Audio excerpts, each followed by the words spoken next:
यीशु मसीह के सच्चे अनुयायी पवित्र शास्त्र से प्रेम करते हैं। हम पाते हैं कि यह कई अलग और व्यक्तिगत तरीकों से हमारे जीवनों से बात करता है। पवित्र शास्त्र के बारे में यह एक बहुमूल्य सत्य है जिसे मसीहियों को कभी नहीं भूलना चाहिए। परंतु बहुत बार पवित्र शास्त्र का यह अद्भुत व्यक्तिगत पहलू उस बात से हमारा ध्यान हटा देता है जिसे हमें सदा याद रखना होता है। बाइबल को प्रत्यक्ष रूप से आपके या मेरे लिए नहीं लिखा गया था। पहला, पवित्र शास्त्र उन लोगों के लिए लिखा गया था जो हजारों वर्ष पहले रहते थे। इसलिए जब हम यह समझने की कोशिश करते हैं कि पवित्र शास्त्र आज हमारे जीवनों में कैसे लागू होता है, तो हमें सदैव अपने आधुनिक प्रयोगों को पवित्र शास्त्र के मूल अर्थ पर आधारित करने में सावधान रहना चाहिए। यह उन अध्यायों की श्रृंखला है जिसका शीर्षक हमने पिता अब्राहम दिया है, और इन अध्यायों में हम अब्राहम के जीवन के उस विवरण की खोज कर रहे हैं जो उत्पत्ति अध्याय 11 पद 10 से अध्याय 25 पद 18 में पाया जाता है। यह 3 परिचयात्मक अध्यायों का दूसरा अध्याय है और हमने इस अध्याय का शीर्षक अब्राहम का जीवन मूल अर्थ दिया है। इस अध्याय में हम देखेंगे कि अब्राहम के जीवन की कहानियों को उस परिप्रेक्ष्य में पढ़ना कितना महत्वपूर्ण है कि वे कब और किन लोगों के लिए लिखी गई थीं। हम इस्राएल पर पड़े उस मूल प्रभाव की खोज करेंगे जिसके लिए इन कहानियों को रखा गया था जब इस्राएली लोग प्रतिज्ञा के देश की ओर जाते हुए मूसा का अनुसरण कर रहे थे। हम 2 मुख्य विषयों को देखने के द्वारा उत्पत्ति अध्याय 11 पद 10 से अध्याय 25 पद 18 के मूल अर्थ की खोज करेंगे। पहला, हम यह दर्शाएंगे कि मूसा ने अब्राहम के जीवन के इतिहास और अपने मूल श्रोताओं के अनुभवों के बीच किस प्रकार संबंधों को स्थापित किया, और दूसरा, हम इन संबंधों के कुछ निहितार्थों को सारगर्भित करेंगे जो मूल श्रोताओं से संबंधित थे। इससे पहले कि हम अब्राहम के जीवन के मूल अर्थ को देखें, हमें एक क्षण लेकर उसकी समीक्षा करनी चाहिए जो हमने पिछले अध्याय में देखा था। अब तक हमने 2 महत्वपूर्ण विषयों पर ध्यान केंद्रित किया है। पहला, हमने सुझाव दिया था कि उत्पत्ति अध्याय 12 पद 1 से 3 अब्राहम की कहानी के 4 मुख्य विषयों को प्रकट करते हैं। अब्राहम के प्रति परमेश्वर की दया, वे कई तरीके जिनके द्वारा परमेश्वर ने कुल पिता के प्रति दया दिखाई। परमेश्वर के प्रति विश्वास योग्य बनने की अब्राहम की जिम्मेदारी, वे कई तरीके जिनमें परमेश्वर ने अब्राहम से अपनी आज्ञा मानने की अपेक्षा की। अब्राहम के लिए परमेश्वर की आशीषें, महान राष्ट्र, कई वंशज, एक देश और एक महान नाम की प्रतिज्ञाएं, और अब्राहम के माध्यम से दूसरों के लिए परमेश्वर की आशीषें। यह प्रतिज्ञा कि अब्राहम संसार के सब कुलों के लिए आशीष ठहरेगा।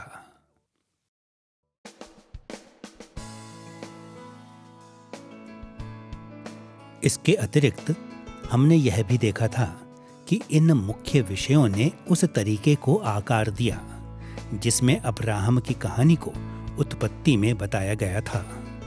हमने सीखा था कि अब्राहम की कहानी 5 समान चरणों में विभाजित होती है।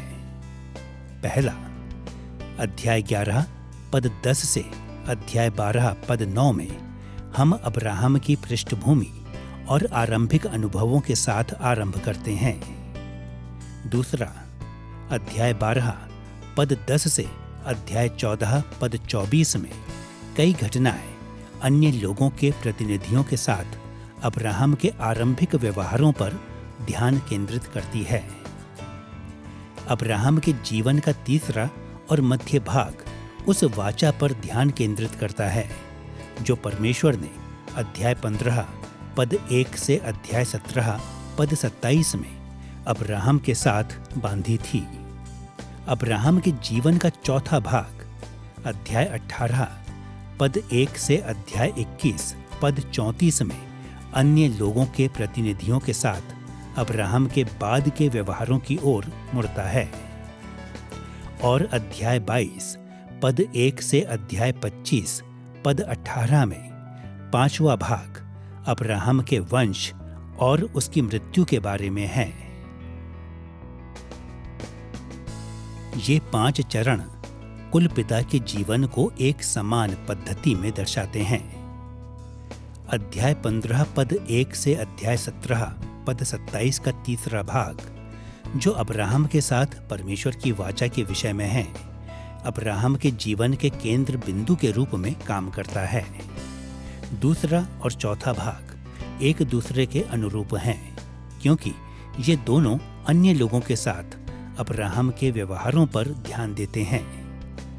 पहले और अंतिम भाग अब्राहम के जीवन के 2 सिरों को प्रदान करने के द्वारा एक दूसरे से मेल खाते हैं और अतीत से लेकर भविष्य तक उसके पारिवारिक वंश को खोजते हैं। कई रूपों में इस अध्याय का निर्माण अब्राहम के जीवन की संरचना और विषय वस्तु में इन अंतर्दृष्टियों पर होगा। इस समीक्षा को ध्यान में रखते हुए हम इस अध्याय की मुख्य बातों की ओर बढ़ने के लिए तैयार हैं, अर्थात उत्पत्ति की पुस्तक में अब्राहम के जीवन का मूल अर्थ। आइए अब्राहम के बारे में कहानियों और इन कहानियों को सबसे पहले प्राप्त करने वाले इस्राएलियों के अनुभवों के बीच पाए जाने वाले संबंधों की खोज करते हुए आरंभ करें। अध्यायों की इस श्रृंखला में हम अब्राहम के जीवन की हमारी व्याख्या को इस पूर्व धारणा पर बना रहे हैं कि ये कहानियां मूल रूप से मूसा के दिनों में लिखी गई थीं और कि ये कहानियां मूल रूप से आज वैसी ही हैं जैसी उस समय थीं। अधिकांश आलोचनात्मक विद्वान मानते हैं कि ये कहानियां मूसा के दिनों में नहीं लिखी गई थीं, परंतु पुराने नियम के अन्य भागों और साथ ही स्वयं यीशु ने भी बल दिया कि मूसा ने ही उत्पत्ति की पुस्तक लिखी थी। और इसी कारण आधुनिक मसीहियों ने इस पुस्तक के लेखक के रूप में मूसा को प्रमाणित किया है। परंतु इस श्रृंखला में हम एक और कदम आगे बढ़ना चाहते हैं। हम न केवल इस तथ्य को समझना चाहते हैं कि मूसा ने इन कहानियों को लिखा, बल्कि हम यह भी जानना चाहते हैं कि उसने उन्हें क्यों लिखा। अब्राहम के जीवन के विषय में उसका दृष्टिकोण क्या था? इनको लिखने में उसका क्या उद्देश्य था? अब्राहम के जीवन के मूल अर्थ को खोजना आरंभ करने का एक सबसे अच्छा तरीका उन तरीकों की खोज करना होगा जिनमें मूसा ने अब्राहम के बारे में अपनी कहानियों को अपने मूल श्रोताओं के अनुभवों के साथ जोड़ा था, अर्थात उन इस्राएलियों के अनुभवों के साथ जिन्होंने मिस्र देश से निकलकर प्रतिज्ञा के देश में जाने के लिए उसका अनुसरण किया था। यह खोजने के लिए कि मूसा ने अब्राहम के बारे में अपनी कहानियों को अपने मूल श्रोताओं के साथ कैसे जोड़ा, हम 3 विषयों पर विचार करेंगे। पहला, हम देखेंगे कि जब हम इन संबंधों की बात करते हैं तो उनसे हमारा क्या तात्पर्य है। दूसरा, हम संबंधों के कुछ ऐसे प्रकारों को देखेंगे जो अब्राहम के जीवन की कहानियों में पाए जाते हैं। और तीसरा, हम अब्राहम के जीवन की कहानी की संरचना के प्रत्येक 5 मुख्य चरणों को देखने के द्वारा इन कहानियों में निहित संबंधों को सारगर्भित करेंगे। आइए इससे आरंभ करें कि जब हम संबंधों के बारे में बात करते हैं तो उनसे हमारा क्या अर्थ है।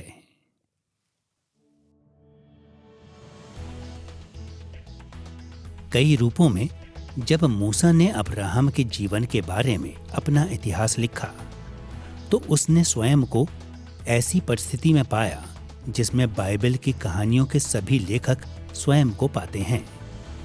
वह दो संसारों के बीच खड़ा था। एक ओर मूसा ने उसके विवरण को प्राप्त किया, जिसे हम प्राचीन संसार अर्थात अब्राहम का संसार कहेंगे। अब्राहम के जीवन में 500 से 600 साल पहले क्या हुआ था, उसे इसके बारे में परंपराओं और परमेश्वर के विशेष प्रकाशन से पता था।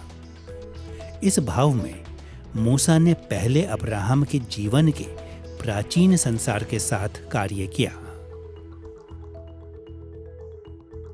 परंतु दूसरी ओर मूसा ने उस संसार के साथ भी कार्य किया जिसमें वह रहता था, जिसे हम उनका संसार अर्थात मूसा और उसका अनुसरण करने वाले इस्राएलियों का संसार कह सकते हैं।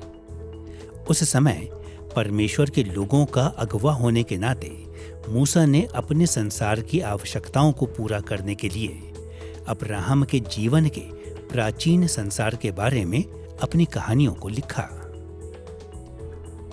जब मूसा ने अब्राहम के जीवन के उस संसार और उनके संसार यानी अपने समकालीन संसार के बीच मध्यस्थता की, तो उसने कुल पिता के जीवन और अपने श्रोताओं के जीवनों के बीच संबंधों को दर्शाया, ताकि वे उन कहानियों की प्रासंगिकता को देख सकें जो उसने लिखी थी। कहने का अर्थ यह है, मूसा ने अपनी कहानियों को ऐसे चुना और आकार दिया कि उसका अनुसरण कर रहे इस्राएलियों के लिए यह देखना संभव हो गया कि अब्राहम के जीवन और उनके जीवनों में संबंध थे। अधिकतर मूसा ने ऐसा लिखने के द्वारा किया ताकि उसके श्रोता अब्राहम और उनके अपने समकालीन अनुभवों के बीच समानताओं और विपरीतताओं को देख सकें। कभी-कभी ये समानताएं और विपरीतताएं बहुत ही कम थीं और कई बार वे व्यापक स्तर पर थीं, परंतु प्रत्येक घटना में मूसा ने किसी न किसी तरह से अब्राहम के जीवन और अपने मूल श्रोताओं के जीवनों के बीच इस प्रकार के संबंधों की ओर ध्यान खींचा। अब जबकि हमने संबंधों और मूल अर्थ के आधारभूत विचार को देख लिया है, इसलिए आइए अपने दूसरे विषय की ओर मुड़ें। संबंधों के ऐसे प्रकार जिन्हें मूसा ने अब्राहम के जीवन और अपने मूल इस्राएली श्रोताओं के अनुभवों के बीच स्थापित किए थे।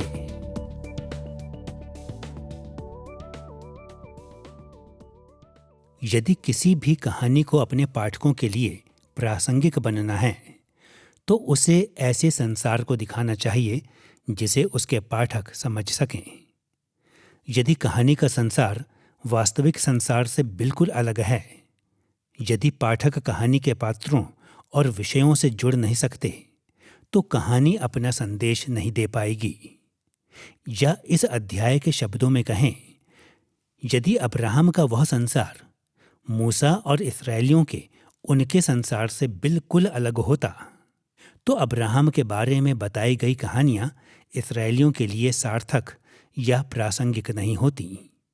इसलिए मूसा ने अब्राहम के संसार और इस्राएलियों के संसार के बीच संबंधों को दर्शाने में कड़ा परिश्रम किया, जो प्रतिज्ञा के देश की ओर बढ़ रहे थे। इस अध्याय में हमारे सामने प्रश्न यह है कि मूसा ने इन संबंधों को कैसे स्थापित किया। उसने अब्राहम के बारे में अपनी कहानियों की रचना कैसे की ताकि वे उसके पाठकों के संसार के साथ जुड़ सकें।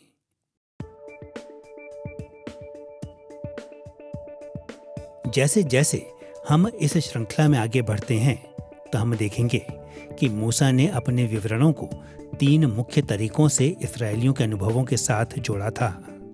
पहला, उसने अपनी कहानियों को लिखा जिससे उन्होंने इस्राएलियों को उन बातों की ऐतिहासिक पृष्ठभूमियों के बारे में बताया जिनका उन्होंने अनुभव किया था। और दूसरा, उसने लिखा जिससे उसके विवरणों ने इस्राएलियों को अनुसरण करने या ना करने के आदर्श या उदाहरण प्रदान किए। और तीसरा, उसने यह दिखाने के लिए लिखा कि कुल पिता के कई अनुभव इस्राएलियों के अनुभवों के पूर्वाभास थे। क्योंकि हम भविष्य के अध्यायों में संबंधों के इन प्रकारों का उल्लेख कई बार करेंगे, इसलिए हमें इन तीनों तकनीकों का परिचय देना चाहिए जिनका प्रयोग मूसा ने अपने मूल श्रोताओं के लिए अब्राहम के जीवन की प्रासंगिकता को दिखाने के लिए किया था। आइए सबसे पहले देखें कि मूसा के समय में इस्राएलियों के अनुभवों के लिए कैसे अब्राहम के जीवन ने पृष्ठभूमियां प्रदान की। कई रूपों में इसे पहचानना सभी संबंधों में सबसे सरल है। अपने द्वारा अनुभव की हुई बातों की ऐतिहासिक पृष्ठभूमियों को समझाने के मुख्य उद्देश्य के लिए लोगों द्वारा एक दूसरे को कहानियां बताना बहुत सामान्य बात है। माता पिता अक्सर अपने बच्चों के साथ ऐसा करते हैं। शिक्षक अपनी शिक्षाओं को ऐसे प्रस्तुत करते हैं। पासवान और राजनीतिक नेता भी ऐसा ही करते हैं। हम अक्सर उस तरीके की ओर ध्यान आकर्षित करने के द्वारा अपने श्रोताओं के साथ कहानियों को जोड़ते हैं जिसमें वे ऐतिहासिक पृष्ठभूमि प्रदान करते हैं। अब अब्राहम के जीवन के संदर्भ में हम इस संबंध का वर्णन इस रूप में कर सकते हैं।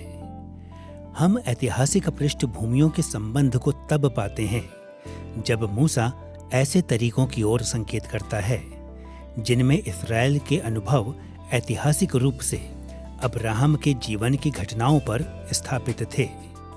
उदाहरण के लिए उस तरीके को देखें जिसमें मूसा ने इस्राएल की मातृभूमि के रूप में कनान को देखने की ऐतिहासिक पृष्ठभूमि को स्पष्ट किया। आप स्मरण करेंगे कि निर्गमन के दौरान कई बार इस्राएली लोग इस बात से हैरान थे कि उन्हें कनान देश क्यों जाना था। मूसा ने उन्हें उस देश में प्रवेश करने से पहले ही रुकने की अनुमति क्यों नहीं दी। कई अवसरों पर मूसा ने अब्राहम के जीवन की ऐतिहासिक पृष्ठभूमि के विवरणों को प्रदान करने के द्वारा इसी विषय को संबोधित किया। संक्षेप में उसने दिखाया कि परमेश्वर ने विशेष रूप से अब्राहम को कनान के रूप में एक मातृभूमि दी थी ताकि इस्राएली देख सकें कि क्यों उसने इस बात पर बल दिया कि कनान उनकी भी मातृभूमि था।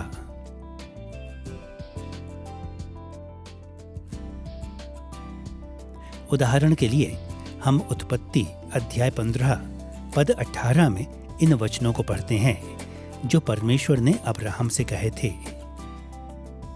मिस्र के महानद से लेकर परात नामक बड़े नद तक जितना देश है मैंने तेरे वंश को दिया है। इस अनुच्छेद ने मूसा के इस बल के उद्गम या ऐतिहासिक पृष्ठभूमि को स्थापित कर दिया कि कनान पर इस्राएल का अधिकार है। परमेश्वर ने वह देश इस्राएल के महान कुलपिता को दिया था और उसने यह उनके वंशज होने के नाते उन्हें भी दे दिया था। इसलिए किसी और देश में बसना सही नहीं होगा।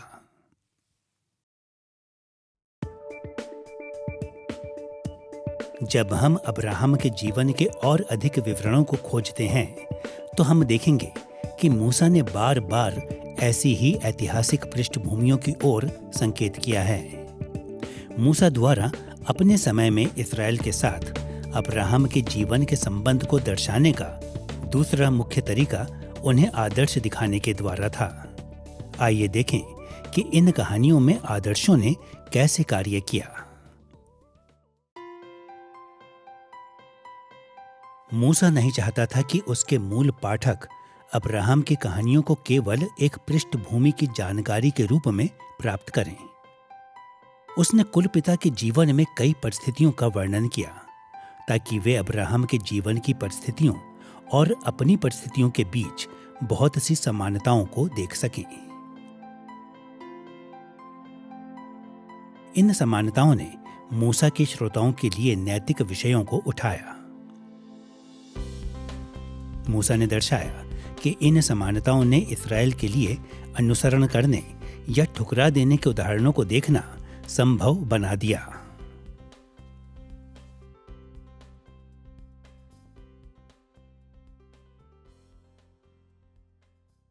आदर्शों या उदाहरणों को प्रदान करने के लिए कहानियों को बताना अपने श्रोताओं के लिए कहानियों को जोड़ने का एक सामान्य तरीका है।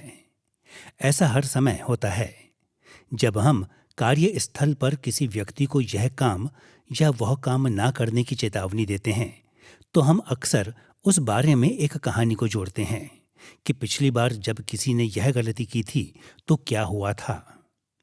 यदि हम बच्चों को सिखाते हैं कि स्कूल में उन्हें क्यों मेहनत करनी चाहिए, तो अक्सर हम निर्देश के साथ ऐसी कहानियों को जोड़ देते हैं जो ऐसे लोगों के उदाहरण देती हैं जिन्होंने स्कूल में कड़ी मेहनत के कारण बहुत उन्नति प्राप्त की थी।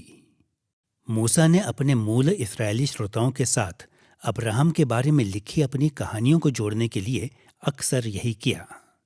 उसने अब्राहम की कहानी प्रस्तुत की ताकि उसके चरित्र इस्राएलियों के लिए अनुसरण करने या ठुकरा देने के आदर्शों के रूप में कार्य करें।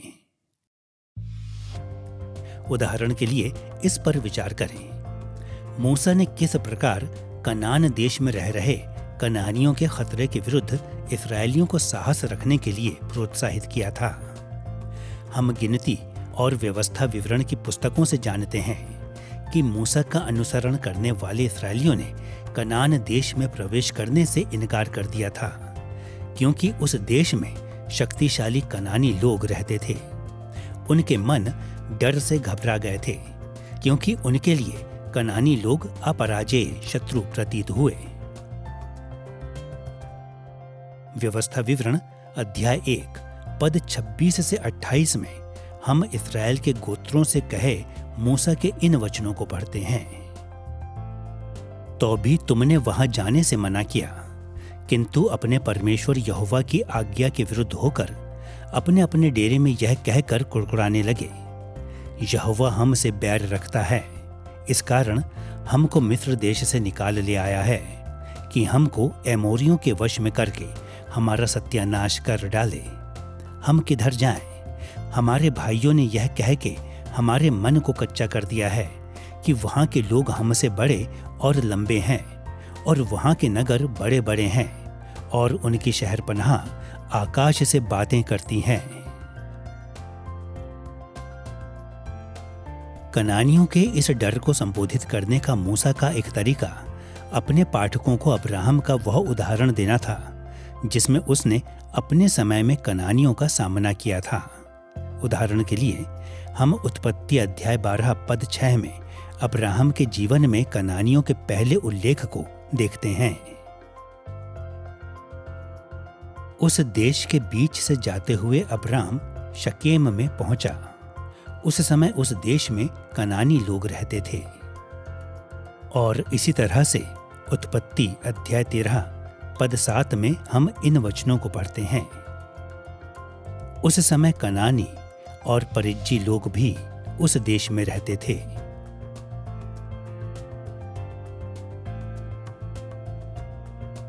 मूसा ने प्रतिज्ञा के देश में कनानियों की उपस्थिति का उल्लेख 2 बार आसपास की 2 घटनाओं में क्यों किया? उसका एक उद्देश्य इस्राएलियों को यह दिखाना था कि अब्राहम की परिस्थिति उन्हीं के समान थी। कनानी लोग अब्राहम के दिनों में प्रतिज्ञा के देश में थे, ठीक वैसे ही जैसे वे इस्राएल में मूसा के समय में थे। फिर भी अब्राहम ने परमेश्वर की प्रतिज्ञाओं पर विश्वास किया और साहस के साथ उस देश को गया जहां कनानी लोग रहते थे। इस तरह से मूसा ने अपने पाठकों को प्रोत्साहित किया कि यद्यपि कनानी लोग वहां रह रहे थे, फिर भी वे परमेश्वर की प्रतिज्ञाओं पर विश्वास करने के द्वारा और उस देश में प्रवेश करने के द्वारा अब्राहम के साहस का अनुकरण करें। इस तरह से अब्राहम उनके लिए अनुसरण करने का उदाहरण बन गया।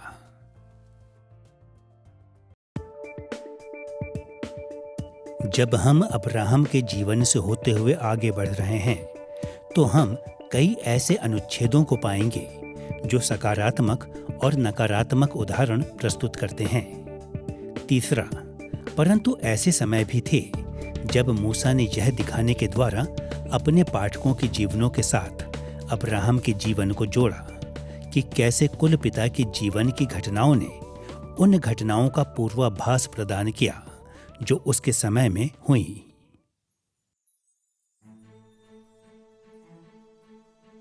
कई रूपों में अपने उद्देश्य को पूरा करने के लिए ऐतिहासिक पृष्ठभूमियों का संबंध कहानी और उसके श्रोताओं के बीच बहुत कम समानता की मांग करता है। उदाहरण के लिए, प्रासंगिक होने के लिए कहानी और श्रोताओं के बीच उदाहरण या आदर्श अधिक समानता की मांग करते हैं। परंतु पूर्वाभास तभी घटित होता है जब बहुत सी समानताएं होती हैं, इतनी अधिक कि अब्राहम का वह संसार इस्राएल के उनके संसार जैसा ही दिखाई देता हो। अब इस तरह का व्यापक संबंध अब्राहम के जीवन की कहानियों में कभी कभी ही पाया जाता है, परंतु समय समय पर मूसा ने अब्राहम के समय का वर्णन ऐसे रूपों में किया जो उसके अपने समय की घटनाओं के बहुत ही सदृश्य थे।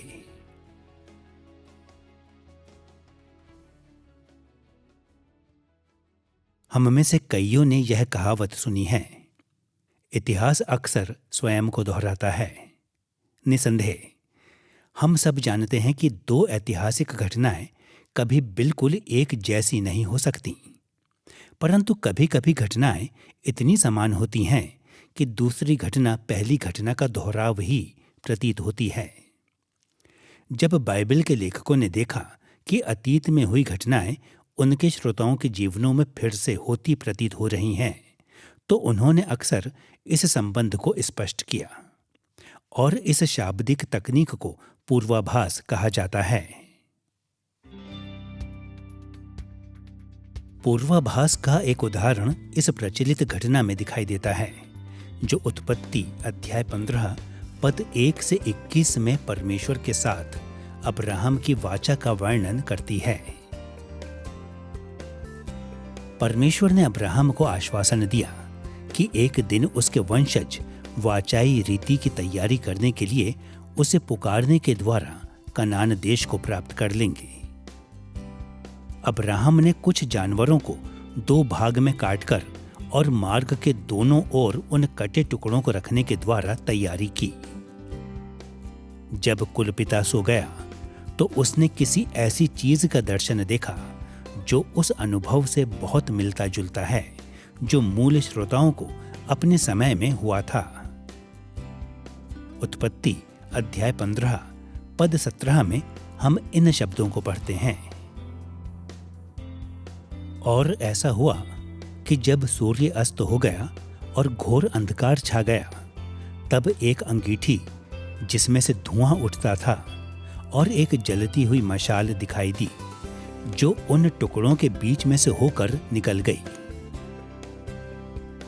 इस अनुच्छेद के बड़े संदर्भ में हम पाते हैं कि इस धुआं उठने वाली अंगीठी और जलती हुई मशाल ने जानवरों के कटे मांस के बीच से स्वयं परमेश्वर के गुजरने को एक आश्वासन के रूप में प्रस्तुत किया कि वह अब्राहम के वंशजों को निश्चित रूप से प्रतिज्ञा का देश देगा।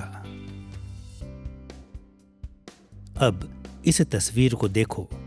उत्पत्ति अध्याय 15 पद 17 में परमेश्वर अब्राहम को आश्वस्त करने के लिए उसके सामने से धुआं उठाती हुई आग के रूप में गुजरा कि वह उसके वंशजों को प्रतिज्ञा का देश देगा।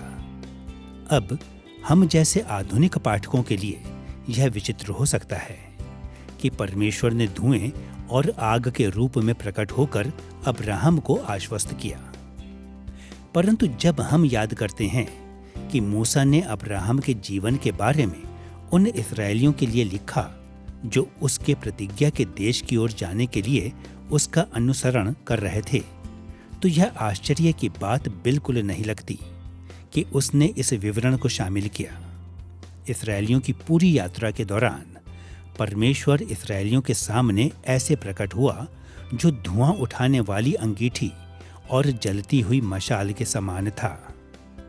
उस महिमामय बादल में जिसने प्रतिज्ञा के देश की ओर उनकी अगुवाई की, परमेश्वर धुएं और आग के समान उनके सामने भी प्रकट हुआ। अतः इस रीति से अब्राहम के सामने परमेश्वर के प्रकटीकरण ने उस रीति का पूर्वाभास कराया जिसमें वह मूसा के समय में इस्राएलियों के सामने प्रकट हुआ।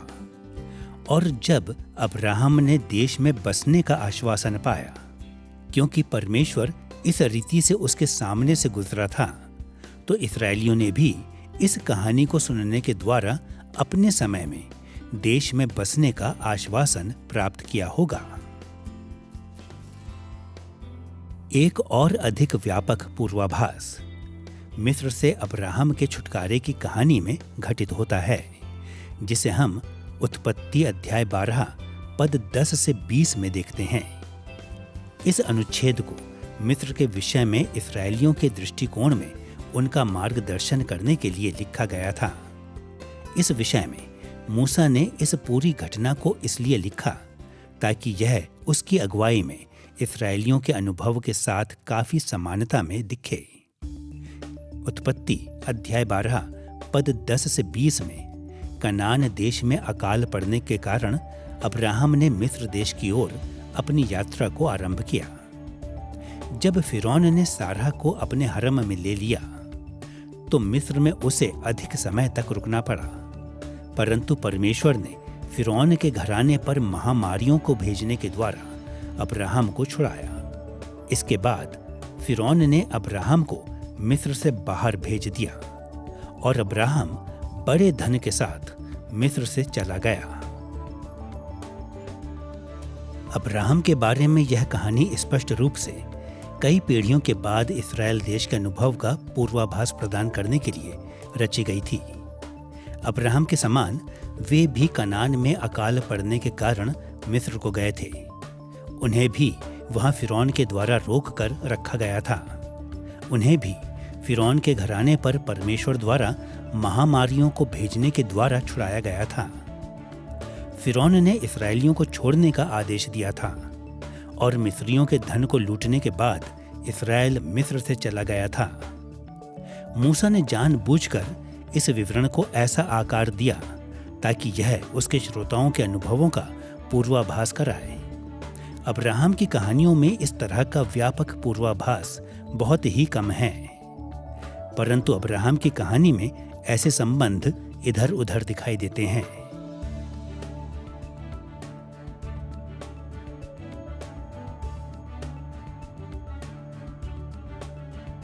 जब हम अब्राहम के जीवन को पढ़ते हुए आगे बढ़ते हैं तो हम तीनों संबंधों को भिन्न तरीकों में और भिन्न समयों में देखेंगे। इस्राएलियों को उनके अनुभवों की ऐतिहासिक पृष्ठभूमियां प्रदान करने के द्वारा, उन्हें अनुसरण करने और ठुकरा देने के आदर्श प्रदान करने के द्वारा, और यह दिखाने के द्वारा कि किस तरह अब्राहम के जीवन ने उनके कई अनुभवों का पूर्वाभास कराया। मूसा ने अब्राहम के जीवन के उस संसार को उनके संसार अर्थात अपने मूल श्रोताओं के संसार के साथ जोड़ा।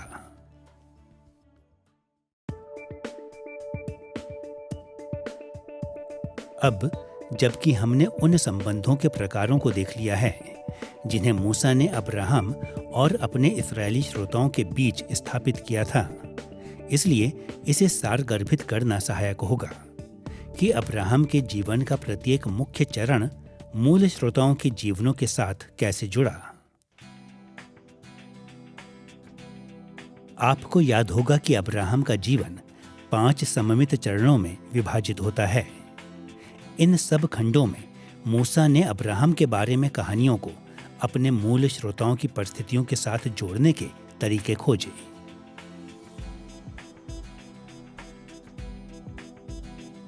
पहला, मूसा ने अब्राहम की पृष्ठभूमि और आरंभिक अनुभवों के बारे में इन तरीकों में बताया जो उन लोगों की पृष्ठभूमि और आरंभिक अनुभवों के साथ जुड़ गए जो मिस्र से निकलकर उसका अनुसरण कर रहे थे। अब्राहम और इस्राएल दोनों एक ही परिवार से आए थे।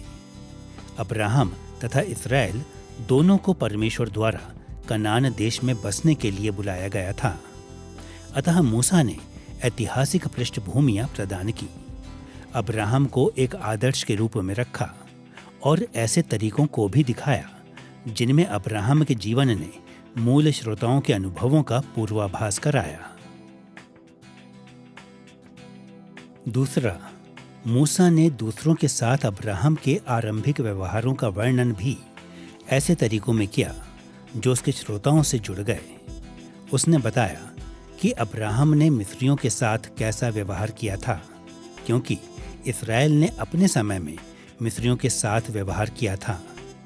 उसने अब्राहम और लूत के बारे में बताया, क्योंकि इस्राएलियों ने लूत के वंशजों अर्थात मोआबियों और अम्मोनियों के साथ व्यवहार किया था।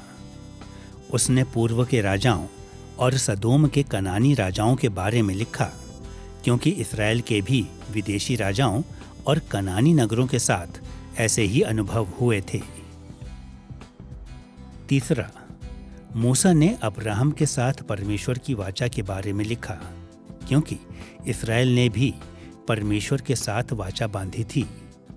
परमेश्वर के साथ अब्राहम की वाचा ने परमेश्वर द्वारा इस्राएल के साथ बांधी गई वाचा का कई भिन्न तरीकों से पूर्वाभास कराया। चौथा, मूसा ने अन्य लोगों के साथ अब्राहम के बाद के व्यवहारों के बारे में लिखा। उसने सदोम और अमोरा, लूत और पलिश्ती अबीमेलेक के बारे में लिखा, क्योंकि इस्राएल ने अपने समय में ऐसे ही लोगों का सामना किया था। कनानी शहरों, मोआबियों और अम्मोनियों और पलिश्तियों। और पांचवा, मूसा ने अब्राहम के वंश और मृत्यु के बारे में इस तरीके से लिखा जो उसके इस्राएली पाठकों के साथ जुड़ गया। उसने अब्राहम के विशेष पुत्र और उत्तराधिकारी के रूप में इसहाक पर ध्यान केंद्रित किया, क्योंकि उसके इस्राएली श्रोता इसहाक से उत्पन्न हुए थे। उसने सारा के लिए गाड़े जाने के स्थान पर ध्यान आकर्षित किया, क्योंकि वह जगह उस देश में थी जिसकी प्रतिज्ञा परमेश्वर ने इस्राएल से की थी। उसने अब्राहम के अन्य पुत्रों की ओर ध्यान आकर्षित किया जो अब्राहम के उत्तराधिकारी नहीं थे, विशेषकर इश्माएल की ओर, क्योंकि इस्राएल को अपने दिनों में इश्माएलियों से निपटना था। अतः हम देखते हैं कि जब मूसा ने अब्राहम के बारे में लिखा तो उसने अपनी कहानियों और अपने इस्राएली श्रोताओं के अनुभवों के बीच कई अलग अलग संबंधों को स्थापित किया, और उसने ऐसा इस्राएलियों को एक महत्वपूर्ण मार्गदर्शन प्रदान करने के लिए किया जब वे प्रतिज्ञा की देश की ओर जाते हुए उसका अनुसरण कर रहे थे। अब जबकि हमने उन मुख्य तरीकों को देख लिया है जिनमें मूसा ने अब्राहम के जीवन को अपने मूल इस्राएली श्रोताओं के साथ जोड़ा, इसलिए हमें मूल अर्थ के बारे में दूसरा महत्वपूर्ण प्रश्न पूछने की जरूरत है। मूल श्रोताओं के लिए इन संबंधों के क्या निहितार्थ थे? अब्राहम के जीवन की कहानियों से उन्हें क्या सीखना था? इसमें कोई संदेह नहीं होना चाहिए कि जब लोग उत्पत्ति में अब्राहम के जीवन जैसे जटिल इतिहास को लिखने के लिए समय निकालते हैं तो उनके पास हर तरह की प्रेरणाएं और लक्ष्य होते हैं। वे चाहते हैं कि उनके श्रोताओं पर उनकी कहानियों का बहुआयामी प्रभाव पड़े। वास्तव में जब मूसा ने अब्राहम के जीवन के बारे में लिखा था तो उसके उद्देश्य इतने बहुआयामी थे कि उनको पूरी रीति से खोजना असंभव है, और उन सब को कुछ वाक्यों में कहना तो बिल्कुल असंभव है। परंतु साथ ही उन मुख्य निहितार्थों को सारगर्भित करना संभव है जिन्हें मूसा चाहता था कि उसके मूल श्रोता अब्राहम के बारे में उसकी कहानियों से सीखें। हम अब्राहम के जीवन के मूल निहितार्थों की खोज 3 चरणों में करेंगे। पहला, हम उस आधारभूत प्रभाव का वर्णन करेंगे जिसके लिए इन कहानियों की रचना मूल श्रोताओं के लिए की गई थी। दूसरा, हम देखेंगे कि कैसे इन कहानियों का प्रभाव अब्राहम के जीवन के 4 मुख्य विषयों में प्रकट होता है। और तीसरा, हम अब्राहम के बारे में मूसा की कहानियों के प्रत्येक 5 चरणों के मूल निहितार्थों को सारगर्भित करेंगे। आइए पहले उस आधारभूत प्रभाव को देखें जिसके लिए इन कहानियों की रचना की गई थी। बहुत ही सामान्य शब्दों में अब्राहम की कहानी के उद्देश्य को इस तरह से सारगर्भित करना सहायक है। मूसा ने इस्राएल को यह सिखाने के लिए अब्राहम के बारे में लिखा कि उन्हें क्यों और कैसे मिस्र को पीछे छोड़ना है और प्रतिज्ञा के देश पर विजय पाने की ओर आगे बढ़ना जारी रखना है। दूसरे शब्दों में, अब्राहम के जीवन में अपनी ऐतिहासिक पृष्ठभूमि को देखने के द्वारा, अब्राहम की कहानियों में अनुसरण करने या ठुकरा देने के आदर्शों या उदाहरणों को पाने के द्वारा और यह पहचानने के द्वारा कि कैसे अब्राहम के जीवन ने उनके जीवन का पूर्वाभास कराया, मूसा का अनुसरण कर रहे इस्राएली उन तरीकों को देख सके जिनमें उन्हें अपने लिए परमेश्वर के उद्देश्य का अनुसरण करना था। यद्यपि पवित्र शास्त्र और यहाँ तक कि स्वयं यीशु मसीह की गवाही के आधार पर हम आश्वस्त हो सकते हैं कि उत्पत्ति की पुस्तक मूसा के समय से संबंधित है, फिर भी हमें यह ध्यान देना चाहिए कि हम पूरी निश्चितता के साथ नहीं कह सकते कि जो कहानियां आज हमारे पास हैं उन्हें मूसा ने कब पूरा किया था।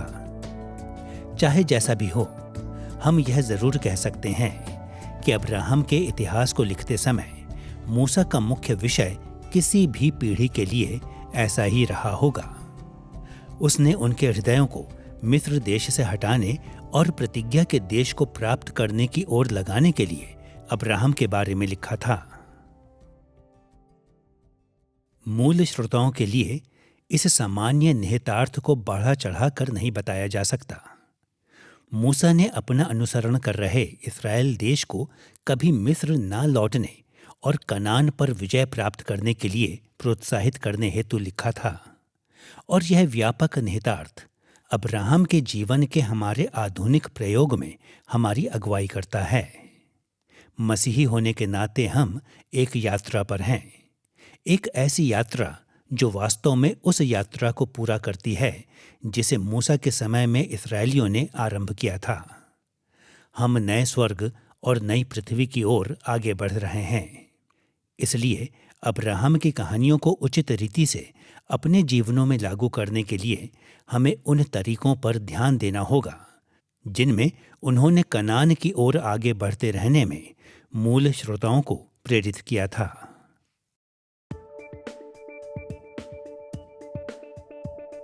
इस महत्वपूर्ण केंद्र बिंदु को थोड़ा और समझने के लिए हमें उत्पत्ति के इस भाग में उन 4 मुख्य विषयों की ओर लौटने के द्वारा, जिन्हें हम पहले ही पहचान चुके हैं, मूसा के उद्देश्य पर और बारीकी से ध्यान देना चाहिए। मुख्य विषय। आपको याद होगा कि इस अध्याय में पहले हमने सुझाव दिया था कि उत्पत्ति अध्याय 12 पद 1 से 3 कम से कम ऐसे 4 विषयों को प्रस्तुत करता है जो कुलपिता संबंधी इतिहास के इस भाग को स्पष्टता प्रदान करते हैं। ये 4 विषय उस केंद्रीय प्रभाव को व्यक्त करते हैं जिनके लिए मूसा ने अपनी कहानियों की रचना की थी। पहला, उसने अब्राहम के प्रति ईश्वरीय अनुग्रह पर ध्यान दिया। दूसरा, उसने अब्राहम की विश्वास योग्यता पर ध्यान केंद्रित किया। तीसरा, उसका ध्यान अब्राहम के आशीषों पर था। और चौथा, उसने अब्राहम के द्वारा आने वाली आशीषों पर ध्यान दिया। अब्राहम के विषय में लिखने के मूल्य उद्देश्य को इन 4 विषयों के संदर्भ में सोचना सहायक होता है। पहली बात यह है कि मूसा ने उन तरीकों के बारे में लिखा जिनमें परमेश्वर ने अब्राहम के प्रति दया दिखाई थी। व्यापक रूप से हम पहले ही देख चुके हैं कि परमेश्वर ने अब्राहम के प्रति बहुत अनुग्रह दिखाया था।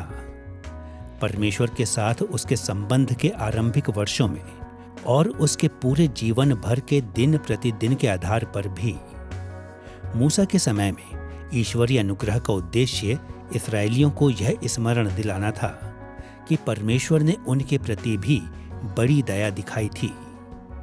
परमेश्वर ने उन पर आरंभिक अनुग्रह किया था जब वह उन्हें मिस्र से सीनै तक ले आया था, और दिन प्रतिदिन वह उन पर दया करता रहा, तब भी जब वह उन्हें कनान देश पर भविष्य की विजय के लिए तैयार कर रहा था।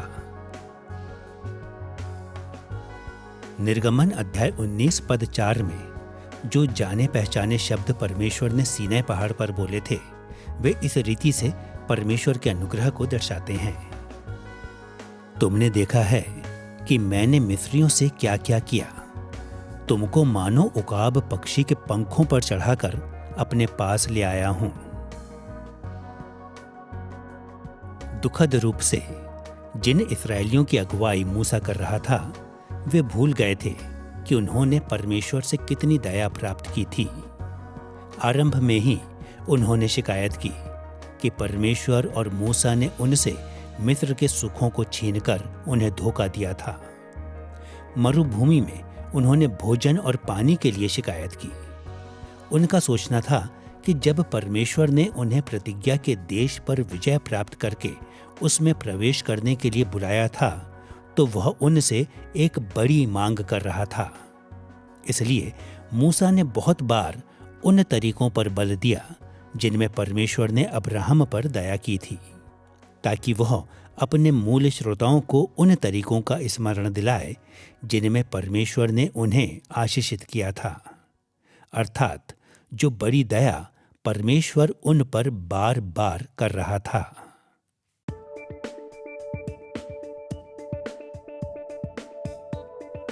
दूसरा, हमने देखा है कि मूसा ने उन कई तरीकों पर ध्यान आकर्षित करने के द्वारा जिनमें परमेश्वर ने अब्राहम को अपनी आज्ञाएं मानने के लिए जिम्मेदार ठहराया था, अब्राहम की विश्वास योग्यता पर भी बल दिया।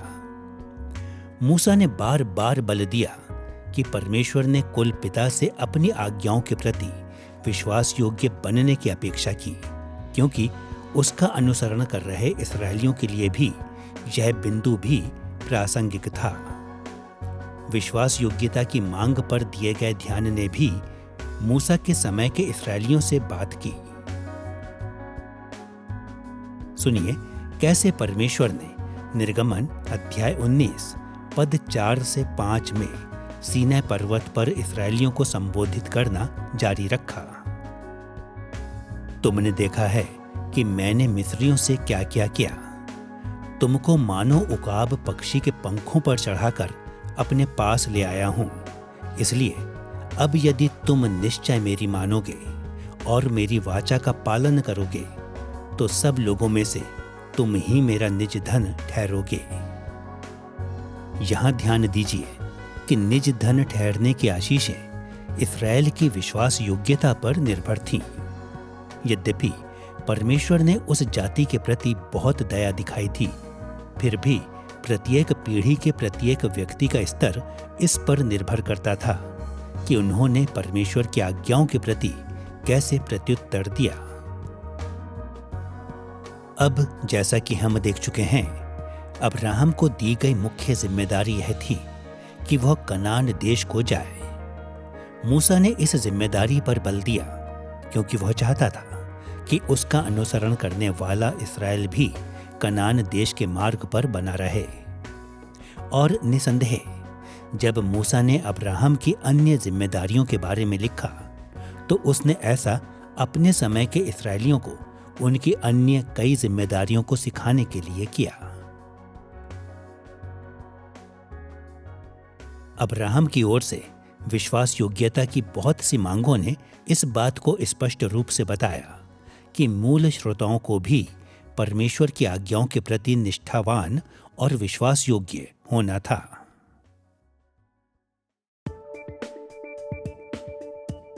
तीसरा, हम अब्राहम के लिए परमेश्वर की प्रतिज्ञात आशीषों के महत्व को भी देख चुके हैं।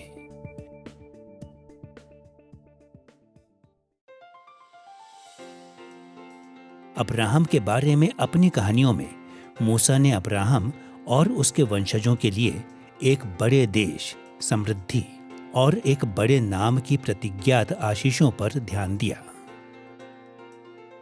और कई अवसरों पर हम यह भी देखते हैं कि अब्राहम ने अपने जीवन काल में ही इन आशीषों का अनुभव कर लिया था।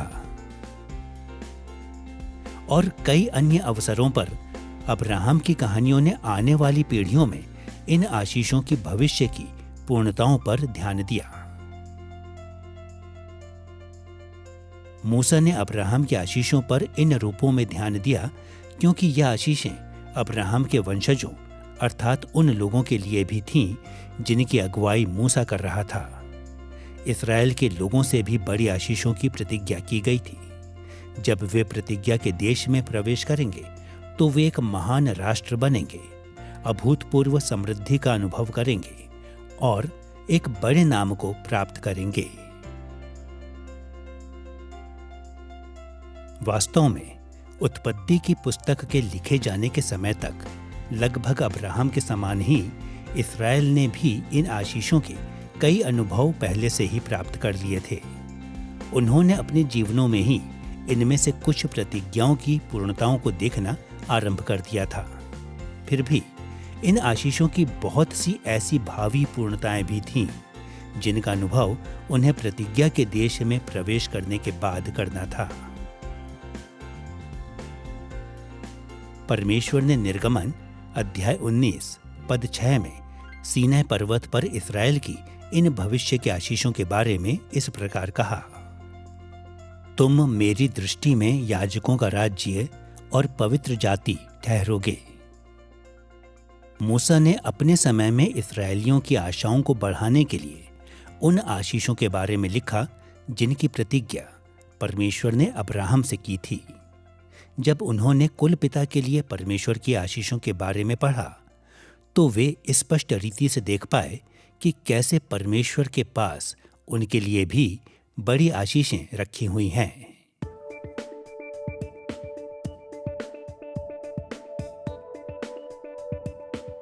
चौथा, हम यह भी देख चुके हैं कि अब्राहम की कहानियों ने प्रकट किया कि परमेश्वर की आशीषें कुल पिता के द्वारा पूरे संसार के लिए आएंगी।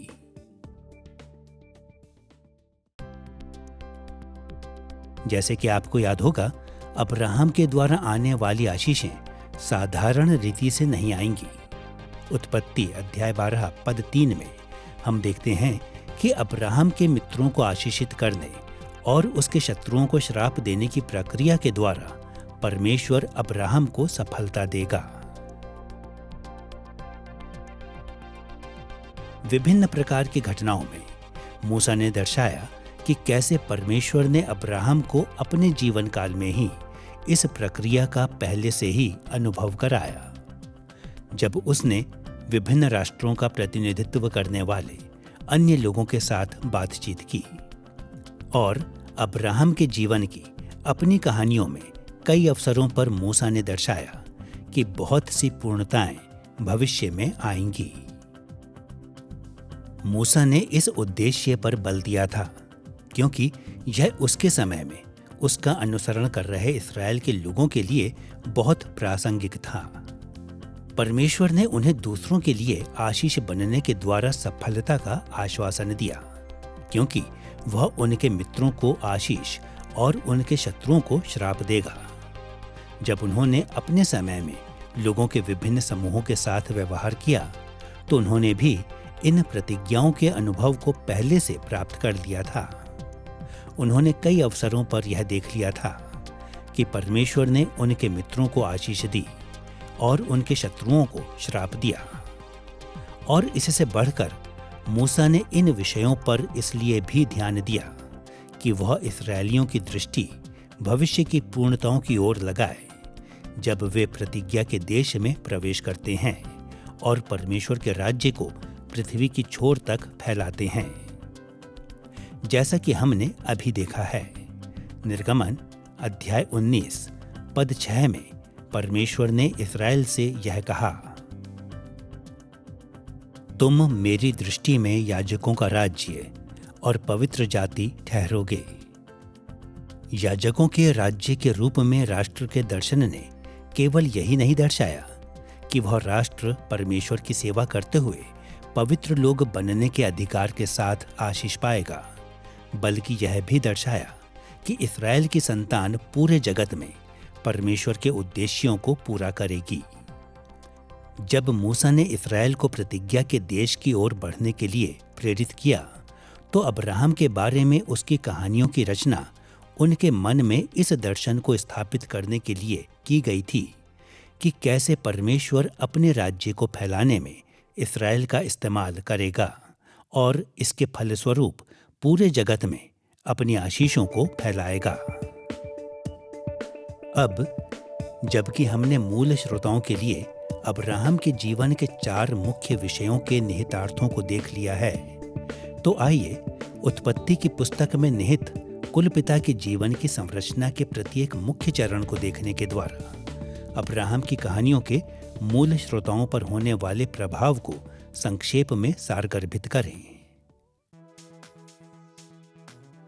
आपको याद होगा कि अब्राहम के जीवन की कहानियां 5 मुख्य चरणों में विभाजित होती हैं। पहला, अध्याय 11 पद 10 से अध्याय 12 पद 9 में अब्राहम की पृष्ठभूमि और आरंभिक अनुभव। दूसरा, अध्याय 12 पद 10 से अध्याय 14 पद 24 में अन्य लोगों के प्रतिनिधियों के साथ अब्राहम के आरंभिक व्यवहार। तीसरा, अध्याय 15 पद 1 से अध्याय 17 पद 27 में परमेश्वर के द्वारा अब्राहम के साथ बांधी गई वाचा। चौथा, अध्याय 18 पद 1 से अध्याय 21 पद 34 में अन्य लोगों के प्रतिनिधियों के साथ अब्राहम के बाद के व्यवहार। और पांचवा, अध्याय 22 पद 1 से अध्याय 25 पद 18 में अब्राहम का वंश और उसकी मृत्यु। इनमें से प्रत्येक मुख्य चरण कई छोटे भागों या घटनाओं में विभाजित होता है। हम उस विषय वस्तु और कुछ मुख्य निहितार्थों को संक्षेप में बताएंगे जो इन घटनाओं के मूल श्रोताओं के लिए थे, जिनके लिए मूसा ने लिखा था।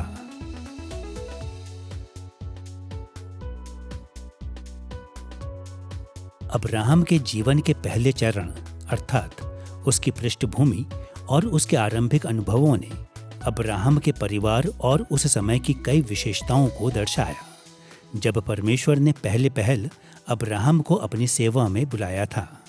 सामान्य शब्दों में मूसा ने इस पहले चरण की रचना अपने मूल इस्राएली श्रोताओं को यह दिखाने के लिए की कि अब्राहम के जीवन की इन घटनाओं से कैसे वे अपनी पारिवारिक पृष्ठभूमि के बारे में और परमेश्वर से अपनी बुलाहट के बारे में सीख सकते हैं।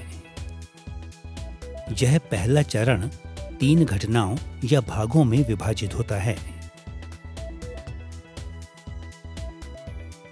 अब्राहम का जीवन उस वंशावली के साथ शुरू होता है जो अध्याय 11 पद 10 से अध्याय 10 पद 26 में अब्राहम की ईश्वरीय रूप से अनुग्रह प्राप्त वंशावली को प्रस्तुत करती है। ये पद स्थापित करते हैं कि अब्राहम शेम के परिवार का उच्च चरित्र का व्यक्ति था, एक ऐसा परिवार जिसे परमेश्वर के सामने परमेश्वर के विशेष चुने हुए लोगों के रूप में अनुग्रह प्राप्त स्तर मिला था। बदले में इस वंशावली ने मूसा के मूल इस्राएली श्रोताओं को याद दिलाया होगा कि अब्राहम के पारिवारिक वंशजों के रूप में उन्हें भी यही अनुग्रह प्राप्त स्तर मिला था। वे परमेश्वर के विशेष रूप से चुने हुए लोग थे।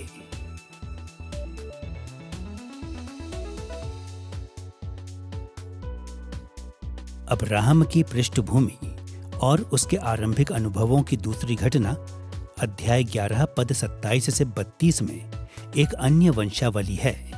सारांश में यह अनुच्छेद 13 को एक मूर्ति पूजक के रूप में दर्शाता है, जिसने कनान देश को जाने का प्रयास तो किया परंतु विफल रहा। मूसा के मूल श्रोताओं ने सरलता से अब्राहम की और अपनी परिस्थितियों के बीच समानता को देखा होगा। उनके माता पिता भी मूर्ति पूजा में शामिल रहे थे और कनान देश पहुंचने में विफल रहे थे। इसलिए जैसे अब्राहम को अपने पिता की असफलताओं को दोहराने से बचना था, वैसे ही मूसा का अनुसरण कर रहे इस्राएलियों को भी अपने पूर्वजों अर्थात निर्गमन की पहली पीढ़ी के मूर्ति पूजकों की असफलताओं को दोहराने से बचना था, जो कनान देश पहुंचने में असफल रहे थे।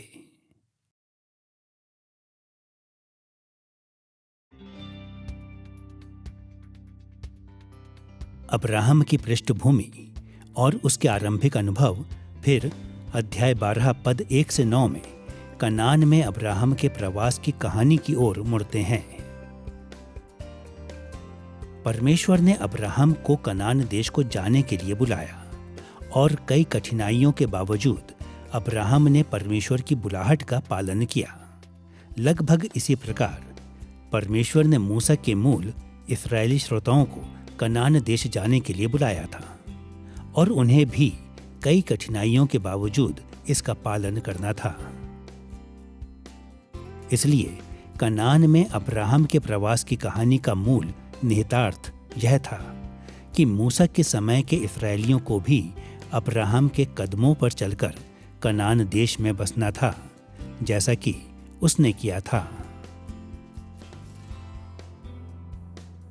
इन 3 भागों के साथ मूसा ने अब्राहम के जीवन का परिचय दिया और अपने मूल श्रोताओं के लिए महत्वपूर्ण मार्गदर्शन प्रदान किया जब वे परमेश्वर के लिए अपनी सेवा की चुनौतियों का सामना कर रहे थे।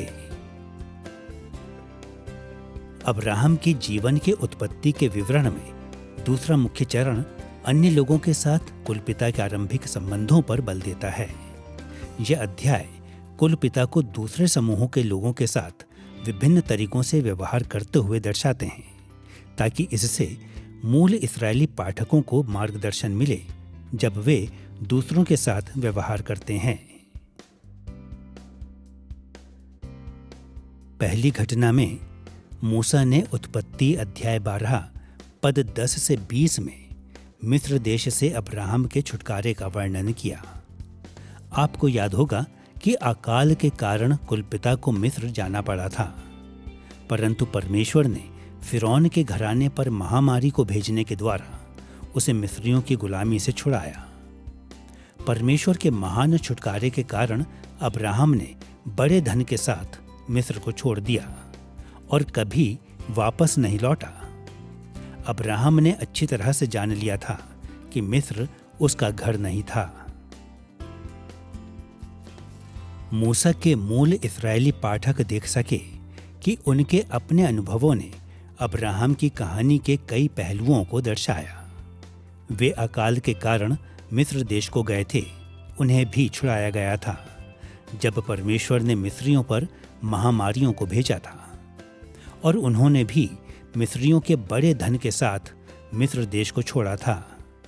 दुखद रूप से जब इस्राएलियों ने अपनी यात्रा में कठिनाइयों का सामना किया तो उनमें से कईयों को मिस्र का जीवन अच्छा लगने लगा और उन्होंने वापस लौटना चाहा। इस घटना ने मूल श्रोताओं के समक्ष स्पष्ट कर दिया होगा कि मिस्र उनका घर नहीं था। उन्हें याद रखना था कि कैसे परमेश्वर ने अनुग्रह के साथ उन्हें छुड़ाया था और उन्हें मिस्र तथा मिस्रियों को बहुत पीछे छोड़ना था।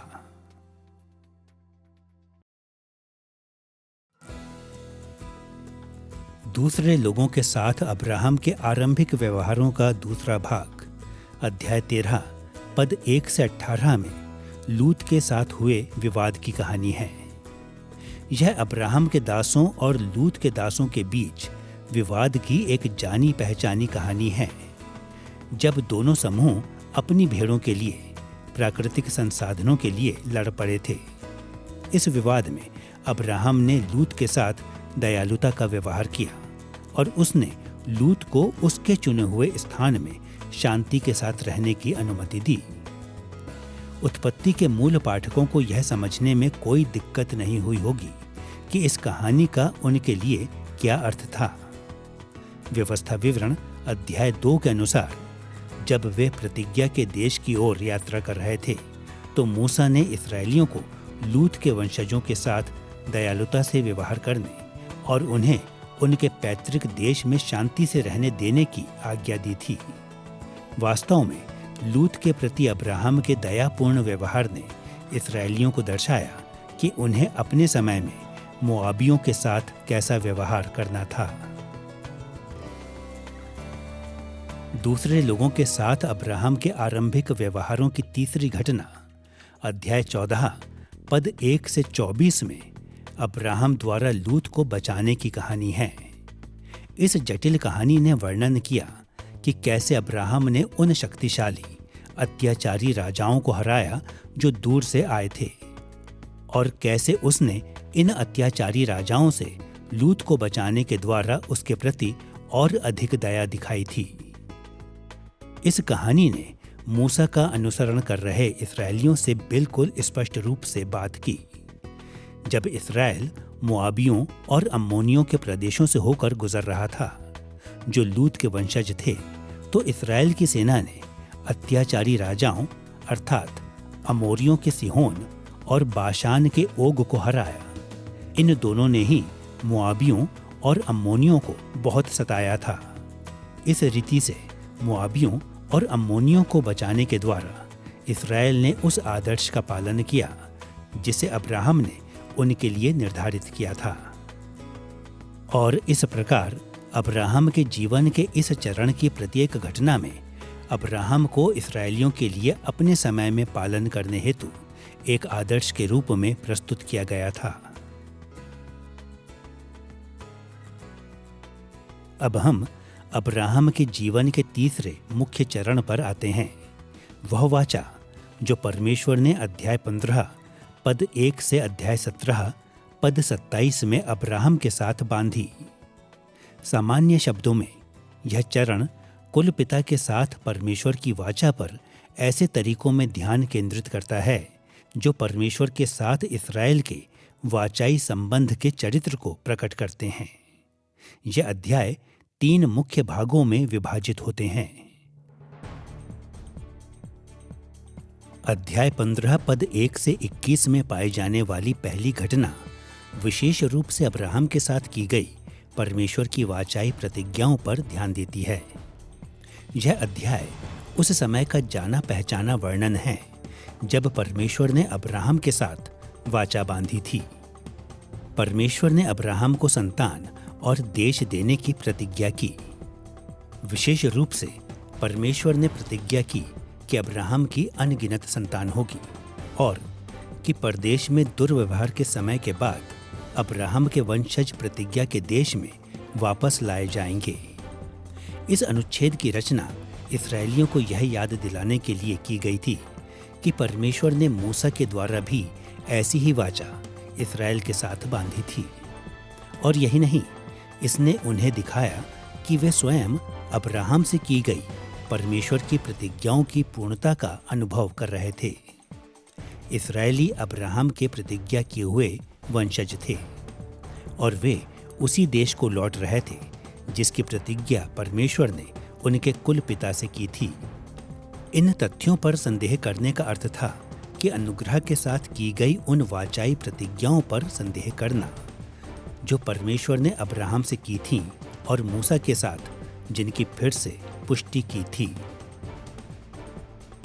वह दूसरी घटना जो अब्राहम के साथ परमेश्वर की वाचा पर ध्यान देती है, वह अध्याय 16 पद 1 से 16 में हाजिरा के साथ कुलपिता की विफलता है। यह दुखद कहानी याद दिलाती है कि कैसे सारा की मिस्री दासी हाजिरा से एक संतान को प्राप्त करने का प्रयास करने के द्वारा अब्राहम और सारा परमेश्वर की वाचाई प्रतिज्ञाओं से फिर गए थे। अब्राहम और सारा परमेश्वर की वाचाई प्रतिज्ञाओं पर भरोसा करने में असफल रहे, परंतु परमेश्वर ने बालक इश्माएल को अब्राहम के सच्चे वंश के रूप में स्वीकार न करके उनकी वैकल्पिक योजना को ठुकरा दिया। मूसा के मूल श्रोता वाचा में परमेश्वर की प्रतिज्ञाओं से बार बार पीछे हटे और उन्होंने मिस्र के सुखों को चाहा। और अब्राहम के जीवन की इस कहानी ने उन्हें सिखाया कि जैसे अब्राहम की योजना को ठुकरा दिया गया था, वैसे ही परमेश्वर की योजना के प्रति उनके विकल्पों को भी ठुकरा दिया जाएगा। अध्याय 17 पद 1 से 27 में अब्राहम के साथ परमेश्वर की वाचा पर ध्यान देने वाली तीसरी घटना अब्राहम के लिए वाचाई मांग का विवरण है। इस अनुच्छेद में परमेश्वर की योजना का पालन करने में विफल होने पर परमेश्वर ने कुल पिता का सामना किया। परमेश्वर ने अब्राहम और उसकी संतानों पर लागू किए जाने वाले वाचा के चिन्ह के रूप में खतने की विधि को स्थापित करने के द्वारा वाचा के प्रति विश्वास योग्यता की आवश्यकता पर फिर से बल दिया। इस चिन्ह के द्वारा परमेश्वर ने अब्राहम को याद दिलाया कि उसके वाचाई संबंध में विश्वास योग्यता की जिम्मेदारी शामिल है और यह विश्वास योग्यता महान आशीषों की ओर लेकर जाएगी।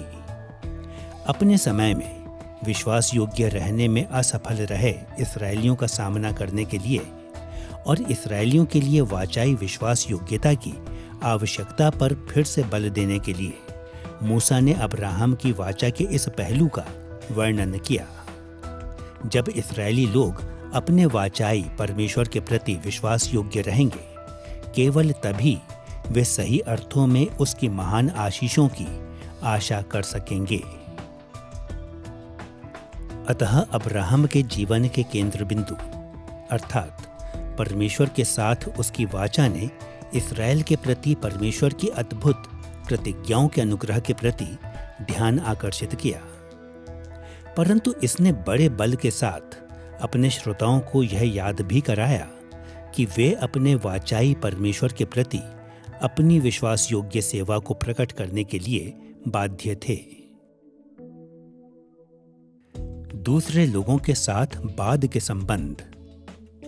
अब हम अब्राहम के जीवन के चौथे चरण पर आते हैं। अध्याय 18 पद 1 से अध्याय 21 पद 34 में दूसरे लोगों के साथ उसके बाद के संबंध। इन अध्यायों में अब्राहम ने कई लोगों का सामना किया जो मूसा के समय में रह रहे लोगों के साथ संबंधित थे। अब्राहम ने सदोम और अमोरा के कनानी निवासियों लूत, अबीमेलेक और इश्माएल के साथ व्यवहार किया। सामान्य शब्दों में इन लोगों के साथ अब्राहम के व्यवहारों ने इस्राएल को सिखाया कि उन्हें अपने समय के कनानियों, मोआबियों और अम्मोनियों और पलिश्तियों और इश्माएलियों के साथ कैसे व्यवहार करना है।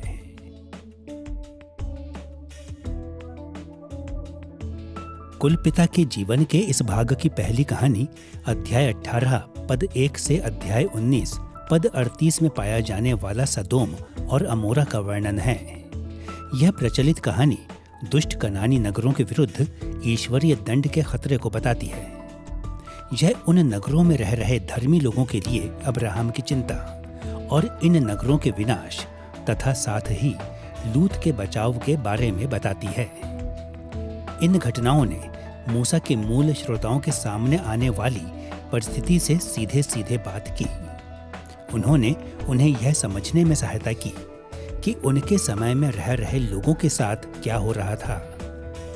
कनानियों के विरुद्ध परमेश्वर की चेतावनी, कनानियों के बीच रह रहे धर्मियों के प्रति जो चिंता उन्हें करनी थी, जैसे राहाब जिससे वे यरीहो में मिलेंगे, वह विनाश जो कनानी नगरों के विरुद्ध निश्चित रूप से आने वाला था, और लूत के वंशजों अर्थात मोआबियों और अम्मोनियों के साथ उनके संबंध।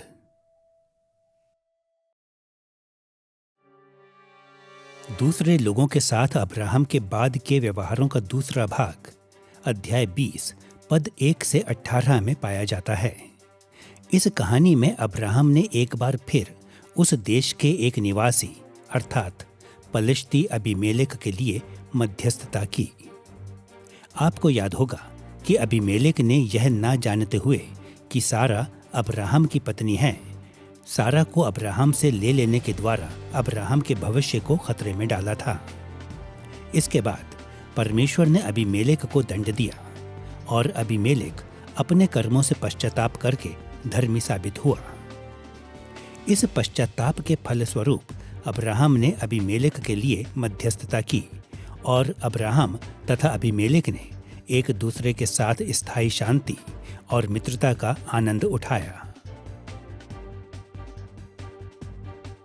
इस कहानी ने मूसा के समय के इस्राएलियों से इस विषय में बात की कि उनके अपने समय में उन्हें पलिश्तियों के प्रति कैसा व्यवहार करना है। पलिश्ती विभिन्न रूपों में इस्राएलियों के लिए खतरा बने हुए थे, परंतु जब परमेश्वर के दंड के खतरे ने पलिश्तियों में पश्चाताप को उत्पन्न किया तो इस्राएलियों को उनके लिए मध्यस्थता करनी थी और उनके साथ स्थायी शांति का आनंद लेना था।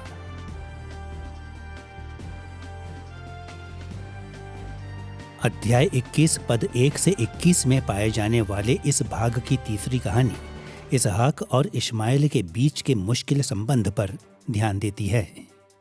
इसहाक और इश्माएल दोनों अब्राहम के पुत्र थे, परंतु जब उनके बीच तनाव बढ़ गया तो परमेश्वर ने अब्राहम को निर्देश दिया कि वह इश्माएल को परिवार से अलग कर दे।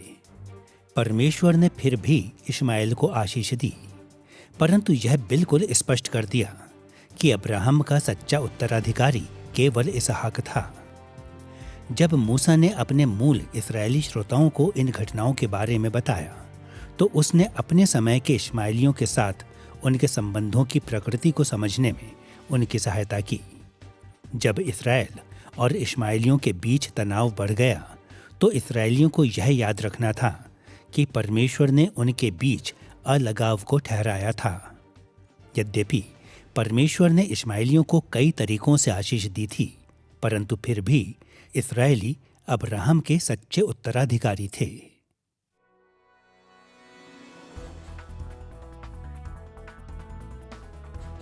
दूसरे लोगों के साथ अब्राहम के बाद के व्यवहारों की चौथी घटना अध्याय 21 पद 22 से 34 में अबीमेलेक के साथ अब्राहम की संधि की कहानी है। यह कहानी बताती है कि कैसे पलिश्ती अबीमेलेक ने अब्राहम के प्रति परमेश्वर की कृपा दृष्टि को माना था और कैसे अब्राहम अबीमेलेक और उसके वंशजों के साथ शांति से रहने के लिए सहमत हुआ था। यह आगे बताती है कि कैसे अब्राहम की भेड़ों के लिए पानी के अधिकारों पर विवाद उत्पन्न हुआ और कैसे अबीमेलेक और अब्राहम ने बेरशेबा में परस्पर सम्मान और आदर की प्रतिज्ञा करते हुए एक औपचारिक संधि स्थापित की। अबीमेलेक और उसके सेनापति ने मूसा और इस्राएलियों को याद दिलाया कि उनके समय में पलिश्ती लोग एक बड़ा खतरा थे। यहाँ मूसा ने अपने अनुयायियों को सिखाया कि यदि पलिश्ती इस्राएल पर परमेश्वर की आशीष को मानते हैं तो इस्राएल को अब्राहम के आदर्श का पालन करना चाहिए और उनके साथ शांति से रहना चाहिए। बेरशेबा नामक कुआं मूसा के समय में भी था, जिसने इस्राएल को वहां स्थापित संधि की याद दिलाई और इस बात की भी कि कैसे उन्हें पलिश्तियों के साथ शांति और परस्पर आदर को बनाए रखना है। अतः हम देखते हैं कि अब्राहम के बाद वाले व्यवहारों की कहानियों में ऐसे कई चरित्र शामिल थे जो उन लोगों के समान थे जिनका सामना मूसा और इस्राएलियों ने किया। अब्राहम के कार्यों को देखने के द्वारा इस्राएली अपने समय के लिए बहुत सी बातों को सीख सकते थे।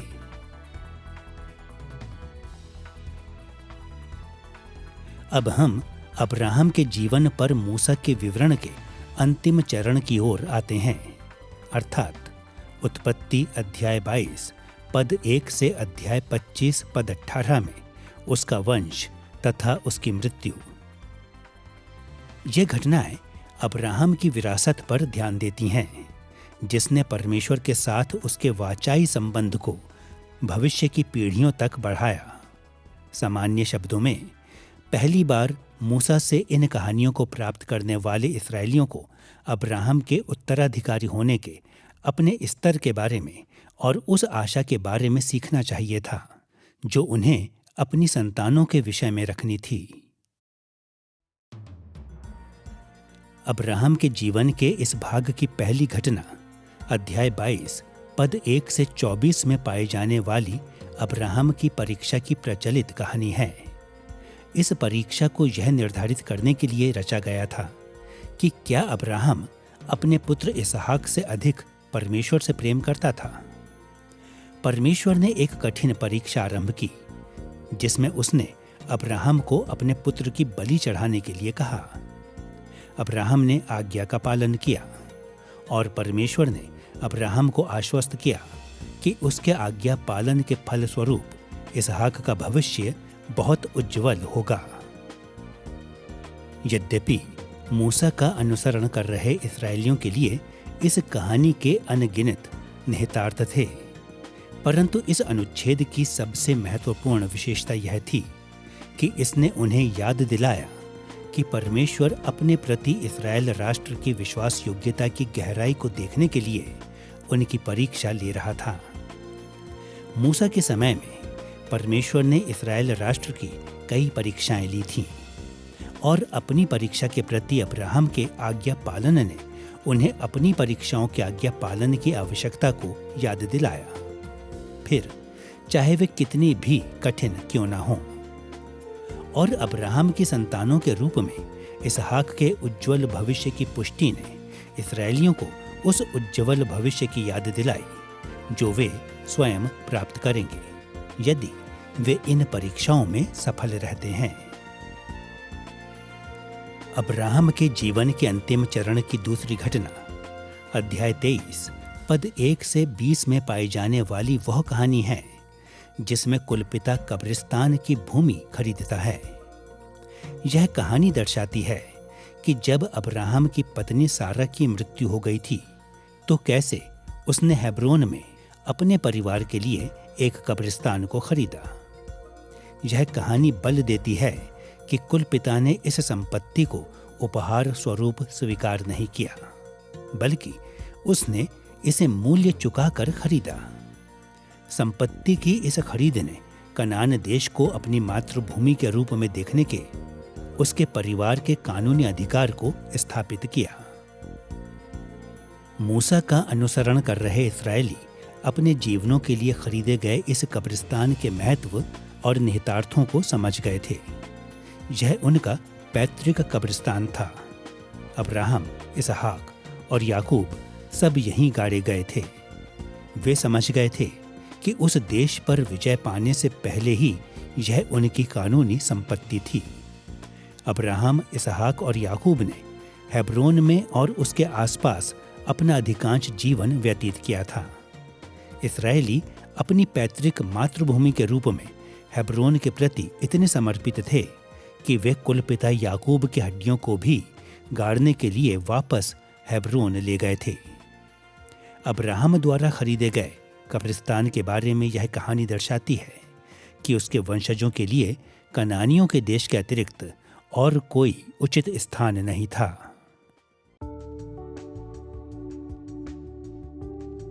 अब्राहम की संतान और उसकी मृत्यु की तीसरी घटना अब्राहम की पुत्रवधू रिबका के बारे में एक भावुक कहानी है जो अध्याय 24 पद 1 से 67 में उसके विशेष पुत्र इसहाक की पत्नी बनी। इस कहानी में यह सुनिश्चित करने के लिए कि इसहाक कनानी भ्रष्टता से बचे, अब्राहम ने बल देकर कहा कि इसहाक कनानी स्त्री से विवाह नहीं करेगा। परंतु अब्राहम ने इसहाक के लिए पत्नी लाने के लिए अपने सेवक को भेजने के द्वारा यह भी सुनिश्चित किया कि इसहाक कनान देश अर्थात प्रतिज्ञा के देश में ही बना रहे। इस रीति से इसहाक के लिए पत्नी ढूंढने के द्वारा अब्राहम ने इसहाक और उसके वंशजों के लिए परमेश्वर की ओर से आशीषों के एक महान भविष्य को सुनिश्चित किया। मूसा का अनुसरण कर रहे इस्राएलियों ने इस कहानी से यह सीखा होगा कि इसहाक अर्थात अब्राहम के साथ उनका पैतृक संबंध कनान को ही मातृभूमि बनाए रखने के बावजूद कनानी भ्रष्टता से शुद्ध बना रहा। इसहाक का आशीषों से भरा उज्जवल भविष्य उनका भी भविष्य होगा जब तक वे भी प्रतिज्ञा के देश में रहने वाले कहानियों की भ्रष्टता से बचे रहते हैं। अब्राहम के जीवन की अंतिम घटना अध्याय 25 पद 1 से 18 में पाए जाने वाली कुल पिता की मृत्यु और उत्तराधिकार की कहानी है। कई संक्षिप्त विवरणों का यह संग्रह सारा के अतिरिक्त दूसरी पत्नियों से अब्राहम के पुत्रों को सूचीबद्ध करता है। फिर वह कुल पिता की मृत्यु को दर्शाता है, जिस दौरान अब्राहम के कानूनी उत्तराधिकारी के रूप में इसहाक अब्राहम के अंतिम आशीर्वाद को प्राप्त करता है। अंततः यह एक विरोधाभासी अनुच्छेद के साथ समाप्त होता है, जो संक्षिप्त रूप से इश्माएल के वंशजों का वर्णन करता है। अब्राहम के जीवन की इस समाप्ति के मूल श्रोताओं के लिए कई निहितार्थ थे। इसने अब्राहम के दूसरे पुत्रों को सूचीबद्ध किया कि उन्हें इस्राएलियों से अलग करके दिखाए।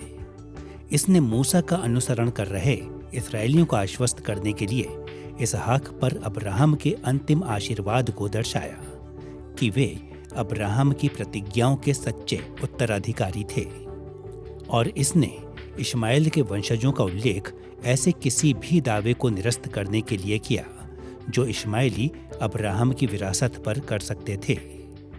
अब्राहम के जीवन की कहानी को इस रीति से समाप्त करने के द्वारा मूसा ने अब्राहम के उन सच्चे वंशजों अर्थात इस्राएलियों की पहचान, अधिकार और जिम्मेदारियों को स्थापित किया, जिनकी अगुवाई वह प्रतिज्ञा के देश की ओर जाने में कर रहा था। अतः हम देखते हैं कि मूसा ने अब्राहम के जीवन के बारे में अपनी कहानियों को इसलिए लिखा कि वह अपना अनुसरण कर रहे इस्राएलियों को सिखा सके कि उन्हें क्यों और कैसे मिस्र देश को पीछे छोड़ना है और प्रतिज्ञा के देश पर विजय पाने की ओर आगे बढ़ना है। इस लक्ष्य को पूरा करने के लिए मूसा ने कुल पिता के जीवन की प्रत्येक घटना में विभिन्न तरीकों से बल दिया कि कैसे वे कुल पिता को दिए गए अनुग्रह के उत्तराधिकारी थे, कैसे वे कुल पिता के समान परमेश्वर के प्रति विश्वास योग्य रहने के प्रति जिम्मेदार थे, कैसे वे अब्राहम के समान आशीषों को प्राप्त करेंगे और कैसे वे एक दिन संसार की सब जातियों को आशीष देंगे। अब्राहम के जीवन के बारे में मूसा के विवरण में उन इस्राएलियों के लिए अनगिनत निहितार्थ थे जो प्रतिज्ञा के देश की ओर जाने में उसका अनुसरण कर रहे थे। इस अध्याय में हमने उत्पत्ति की पुस्तक में अब्राहम के जीवन के विवरण के मूल अर्थ को देखा है और हमने इस मूल अर्थ को खोजने के लिए दो मुख्य दिशाओं की ओर देखा है। एक ओर हमने उन संबंधों की जांच की है जिन्हें मूसा ने इन कहानियों और उन इस्राएलियों के अनुभवों के बीच स्थापित किया जिनके लिए उसने इन्हें लिखा था, और दूसरी ओर हमने देखा कि अपने मूल श्रोताओं को प्रभावित करने के लिए मूसा ने अपनी कहानियों की रचना कैसे की जब वे मिस्र देश को पीछे छोड़कर और कनान पर विजय पाने के लिए आगे बढ़ रहे थे। जब हम उन संबंधों के बारे में जिन्हें मूसा ने अब्राहम और अपने मूल इस्राएली पाठकों के बीच स्थापित किए और उस प्रभाव के बारे में और सीखते हैं जिसकी अपेक्षा उसने अपने श्रोताओं पर अपनी कहानी के द्वारा की थी, तो हम देखेंगे कि कैसे अब्राहम के जीवन की प्रत्येक घटना का उद्देश्य इस्राएलियों का मार्गदर्शन करना था। और हम यह भी बेहतर रीति से समझ सकेंगे कि आज हमारे जीवनों पर ये कहानियाँ कैसे लागू होनी चाहिए।